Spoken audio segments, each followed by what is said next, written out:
Magandang araw mga kalapatids. Ngayon ituturo ko sa inyo ang homemade probiotic.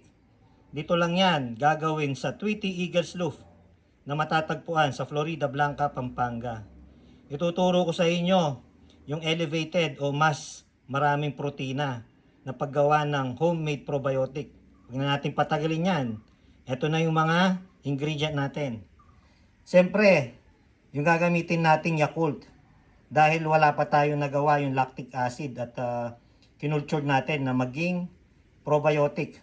Kaya ito muna gagamitin natin, probiotic ng Yakult. 5 piraso niyan. Kalahating giniling na bigas, mas maganda brown rice. Binlender na 1 kilong saging saba. Kalahating mansanas, the binlender din. Kalahating kilong carrots. Yung 3 kilo natin na molasses. Kaya naging 3 kilong molasses yan o pulot. Dahil yung ratio natin, 1:1. Kaya naging 3 kilo to. Ayan, kalahating kilong carrots, kalahating kilong mansanas, 1 kilo. 1 kilong saging saba, 2 kilo na yan. Kalahating kilong hugas bigas. At syempre, muntik natin makalimutan yung kalahating binlender na dahon ng malunggay. Yan, pagsamasamahin natin yan, 3 kilos plus 5 Yakult. Ito, Manong, hawakan mong ganito. Dito ka. Pagsamasamahin ko lang para, yan, hawakan mo Manong ha. Ang hirap ng, lapit mo ng konti Manong. Pakita mo taas konti. Yan. Siyempre, una natin ilalagay yung natin. Pwede naman hugas bigas muna. Yung giniling na bigas. Yan, kalahating kilo yung giniling na bigas natin.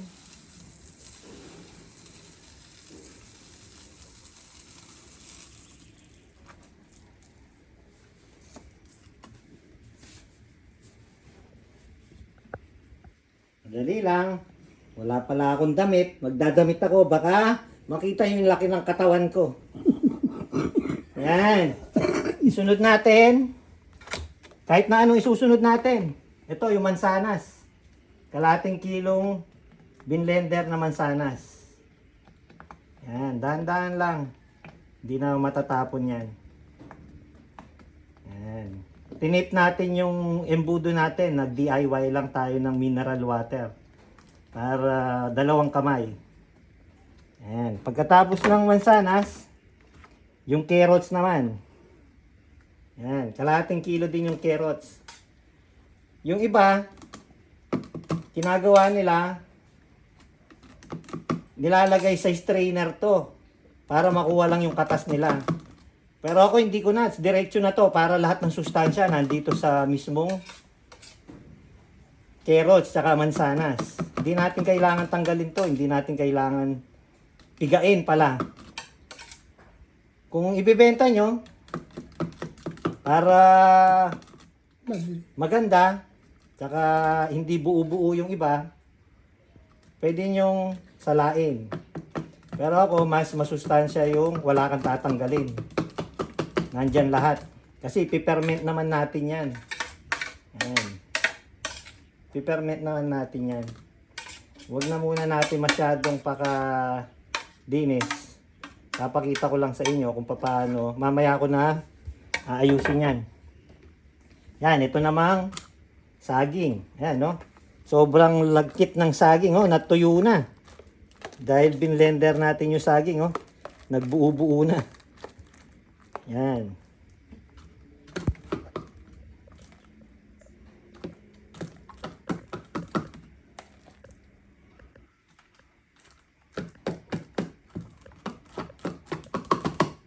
Nagbuo-buo na yung saging natin, no?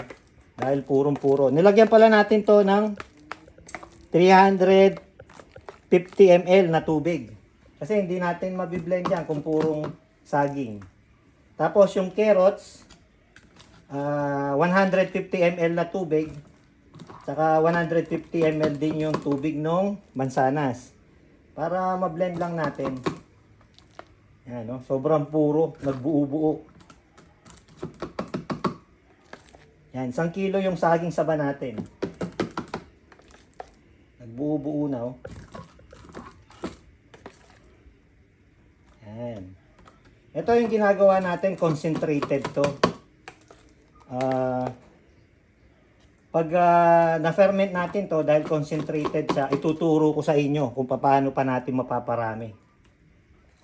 Concentrated to, ibig sabihin, i-dilute pa natin to. Pag pwede, kung gusto natin ibenta o pag gagamitin na natin. Hindi natin gagamitin na puro to. I-dilute pa natin sa tubig. Sige, ituro ko na rin kung paano yung pag-dilute nito.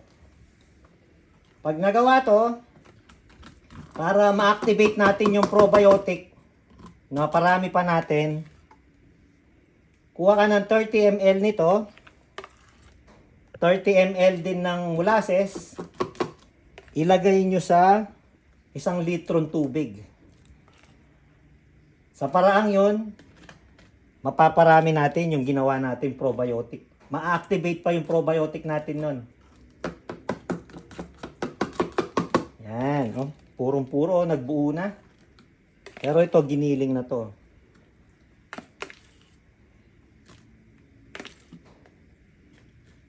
Yan, hindi natin pinigayin sa atin para makuha yung lahat ng buong sustansya. At concentrated siya. At i-ferment natin to ng 15 to 30 days. Sa pag-ferment natin, dahil sinasabi ko sa inyo, kaya nga halaga, kagandahan, dapat kalahati lang. Kasi sasabog yan. Dahil nape-ferment yung lactic acid, probiotic, pwede sumabog yan. Kaya, everyday, tinitignan natin, or every other day, titignan natin para ano, ito naman yung kalahating kilong binlender na malunggay, nagbuo-buo na rin, no. Nagbuo-buo na rin, no. Hindi natin pipigain yan para purong-puro. Ito, nilagyan ko ng 350 ml din na tubig para ma-blend natin. Mas maganda, distilled water. Kung wala kayong distilled water, kahit na mineral water lang pwede. Huwag lang kayong gumamit nung galing sa nawasa, yung may chlorine. Ayan, tinuturo ko na sa inyo para makagawa kayo ng homemade probiotic na hindi na kayo gagastos ng malaki para bumili ng probiotic para sa mga kalapate. Ayan, ganyan lang, oh. Ganyan lang. Ito, lahat to 3 kilos. Kaya ratio natin 1:1. Kaya yung pulot natin 3 kilos din. Ayan. Ayan, ganyan lang. Pagsama-samahin lang natin. Huwag natin pigain. Mas maganda yung nandyan yung laman. Huwag lang yung sabaw. Kasi ipiperment natin yan. Kahit naman anong lahat ng piniperment, kahit ba dun sa mga pang-fertilizer natin,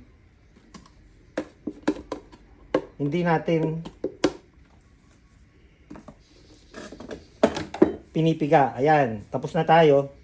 Lagay na lang natin yung pulot. Ito, 3 kilo yung pulot natin. Hindi kaya matatapon to. Dahan-dahan. Uy! Yun, 3 kilo yung pulot natin.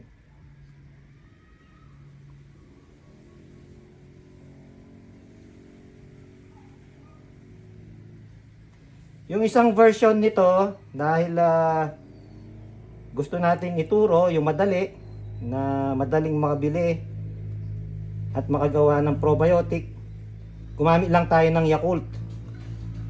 Pero dun sa isang version natin, gagawa tayo ng sarili natin probiotic. Gamit ang bigas. Tuturo ko naman sa inyo paano gagawa ng probiotic. Una, gagawa muna tayo ng lactic acid. Tapos, i-ferment din natin ng molasses para makagawa tayo ng probiotic. At yun ang sa susunod na gagamitin natin. Di na tayo gagamit ng Yakult. Para pure na probiotic na yung gagamitin natin. Ayan. Tingnan nyo, kalahati lang oh. Dahil 3 kilos yung mga ingredient natin, 3 kilos din yung molasses, 6 kilos. Ayan, natakpan ng paano ko. Ayan, 12 kilos yung ginawan, ay 12 kilos yung lalagnan natin. Kaya kalahati lang yan. Kahit na every other day nyo lang buksan yan. Kasi sasabog yan dahil ipiperment niya yung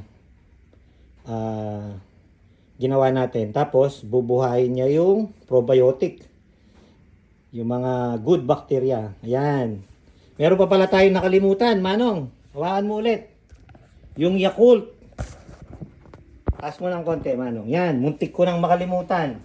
Di tayo makakagawa ng probiotic kung wala yung Yakult na to. 5 Yakult yung nilagay natin. Yan. 5 Yakult. Ito yung paparamihin natin, yung good bacteria. Yung lactic acid para magawang probiotic. Yan. Muntik na natin makalimutan yung 5 Yakult. Yan, paghalu-haluin lang natin, shake natin.